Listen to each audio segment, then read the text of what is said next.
So framing is, we have seen the introduction of the framing, right? In the introduction of framing, what we have said is we receive our data in the form of a package from the network layer. Now that data has to be encapsulated in the frame, right? Why I say it is encapsulated in the frame? Because the data which we receive from the network layer is called as a packet, and then it is a payload for a data link layer. So payload is encapsulated between the header and the trailer of the data link layer, and then we have the flags. So this is what we have to do in the framing part, correct? So there are the different types of the framings, correct? So the types of the framings are the byte count, flag bytes with the byte stuffing, flag bits with the bit stuffing, and the physical layer encoding violations. So these are the different types of the framing which are used for the for forming the frames. Like what do you mean by forming the frames? The frames has to decide about the start and the end of the frame, right? So how can I say that this is the start of the particular frame and this is the end of the particular frame? That is decided in the framing concept. So we will see this framing one by one. The first type is the byte or the character count, right? So with the name also we can easily guess that what does it do? It is going to append the count of the characters at the start, right? So it is going to, the first bit which is going to get sent is the count, followed with the number of bits of that particular frame, correct? Again, the next immediate bit after that will be a count of the next frame, followed with the same number of bits of the same number of characters of that particular frame. Understood? So we'll see here the first framing method uses a field in the header to specify the number of bytes in the frame. When the data link layer at the destination sees the byte count, right, it knows that how many bytes followed and hence where the end of the frame is. Correct? So we easily understands that where will be the end of the frame. Correct? So now see this example A. So when I say the first byte is a 5, what does it mean? The next 5 characters is going to the part of this particular frame. Correct? So you can see here 1, 2, 3, 4. Right? So over here, see, it is going to include that byte count with itself. Right? So over here, my frame 1 is over. Now, whatever is the next character is the size of next frame, right? So this is, what is the next size of the next frame now? It is again 5. So start 1, 2, 3, 4, 5. So once I am ending at the count, that will be the end of my frame. Now I will be receiving the next frame. Now the first data of the next frame is the count of the bytes of that particular frame. So now it is 8, right? So what is this 8? So my next frame, the frame number 3, is having 8 characters total. So 1, 2, 3, 4, 5, 6, 7, 8. Again, once the 8 is over, that counter, we have just kept a simple loop, right? Just a simple counter. And once that counter is over, my frame is over, right? The next task is the next frame. And the first byte again is the count of the characters in that particular frame. Understood all of you? Again, the frame 4 is also having 8 characters, correct? So this is what is my byte or the character count type of framing. Correct? What I do, I just prefix with the number of characters in that particular frame, right? So that is going to decide the end of frame for me. Is this okay for all of you? Good. But now what will be the disadvantage for this? This is the frame without errors, right? Then look at the next frame with errors, right? The same frame, when it is received at the receiver end, and suppose there are errors in the frame, then what will happen? Just look over here. So same frame, right? The starting byte is a 5. It means that my frame is starting with the my frame will be having the 5 characters. So 1, 2, 3, 4, 5. So my first frame is over.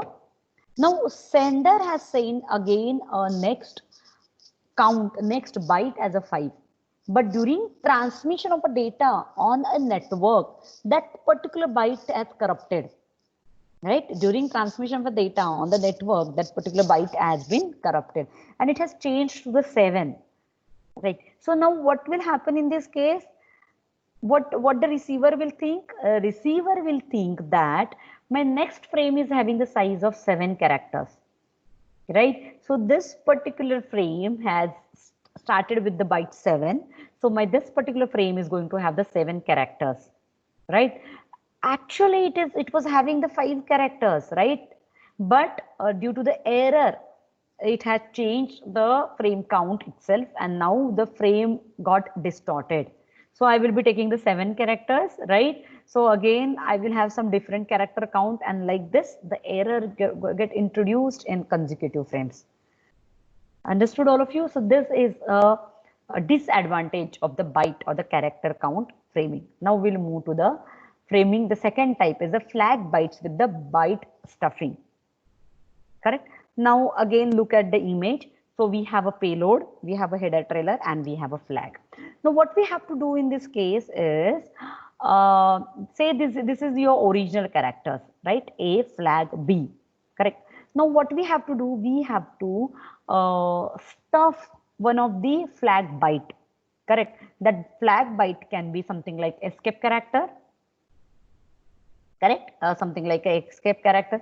So I will be stuffing that particular byte. So I say that this is my particular frame, right? So what does happen in this is, the second framing method gets around the problem of resynchronization after an error by having each frame starts and ends with the special byte. Correct. Often the same byte called as a flag byte is used as both starting and ending delimiter. Correct, as it is shown here. For example, a flag. This byte is shown in the figure A as a flag. Correct. 2 consecutive flag bytes indicates the end of one frame.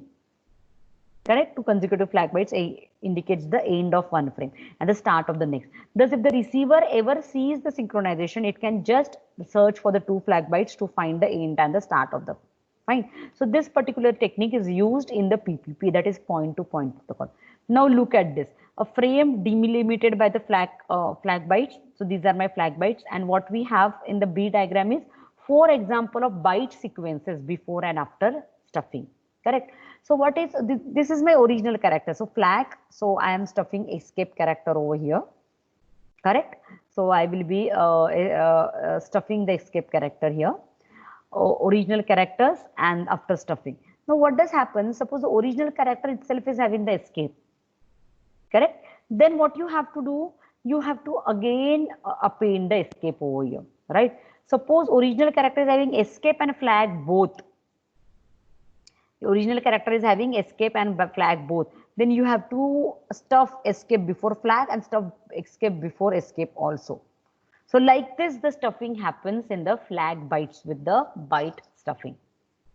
Understood, all of you? This particular technique is used in point-to-point protocol. Now move to the next. The next one is the flag bits with the bit stuffing. Check the flag bits with the bit stuffing. Right? So now look at this. What does happens in this case? See, whenever a sender data link layer encounters a 5 consecutive ones in the data, it automatically stuffs a 0 into the outgoing bit stream. So this is what is the technique, right? It is just a technique which is predefined. So what is the technique predefined? Whenever there are 5 consecutive ones, there has to be the 1 0 which is stuffed at the outgoing bit stream. This bit stuffing is analogous to the byte stuffing, in which an escape byte is stuffed into the outgoing character stream before a flag byte is in the data. Understood, all of you? So this ensure a minimum density of transition that helps in the physical layer maintain the synchronization. So USB uses the bit stuffing for this reason. Correct. When a receiver sees the 5 consecutive incoming ones, right, followed by 0, it automatically deletes that 0. Receiver के side पे क्या होगा? Suppose 5 consecutive 1 आए, of course receiver के side पे भी counter है and the check of every bit, right? तो रिसीवर क्या करेगा? 5 कंसेक्यूटिव 1s आए और उसके बाद एक 0 आया, तो क्या करने वाला है? That is going to remove that 0. It is going to delete और de-stuff that particular 0. Understood, all of you? I hope this is clear with every one of you. So now look at here, right? Example 1, it's a original data, right? And then the example B is stuffing of zeros. So you can see here, here there are 2 ones, right? So no need to take any action. Then there are multiple ones. So start counting 1, 2, 3, 4, 5. After that fifth one, we have appended a 0. Again, we have counted fifth one and we appended a 0. Again, we have counted 5 ones and then 0, right? And then the original data, then followed with this original data again. So whenever there are 5 consecutive ones, we are supposed to stuff 0. At the receiver end, ये सारा data, ये जो B वाला data है, that is going to get received at the receiver end. So what the receiver do? The receiver, when it sees the 5 consecutive ones, a simple program it has to write. Right, it has to keep the counter of 5 and check whether they are ones. So suppose all 5 are ones, whatever bit comes after that has to be get removed. So it removes this 0, right? Again, it encounters the 5 consecutive ones, so the next bit is removed. Again, it encounters 5 consecutive ones, so the next bit is again removed, right? So this is what we get a original data back at a receiver end. Understood all of you the third method, flag bits with the bit stuffing, correct? Now the next method. The next method is a physical layer encoding violation, right? So this particular happens at the layer, physical layer, because it has, from the name also you can clearly say is that this particular framing happens at the physical layer. So the last method of the framing is used a shortcut method from the physical layer. Use some reserved signals to indicate the start and end of the frame, right? So in effect, we are using the coding violations to delimit the frames.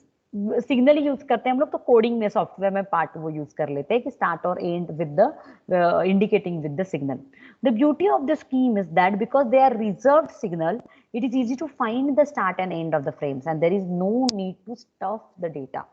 Understood all of you? So what happens in this particular case is we generate a signal to indicate the start of the frame and to indicate the end of the frame. So the advantage for us, of course, we don't have to stuff with the data. No need to have the extra data to stuff over here. So this is all about the framing. I hope you all have understood the framing.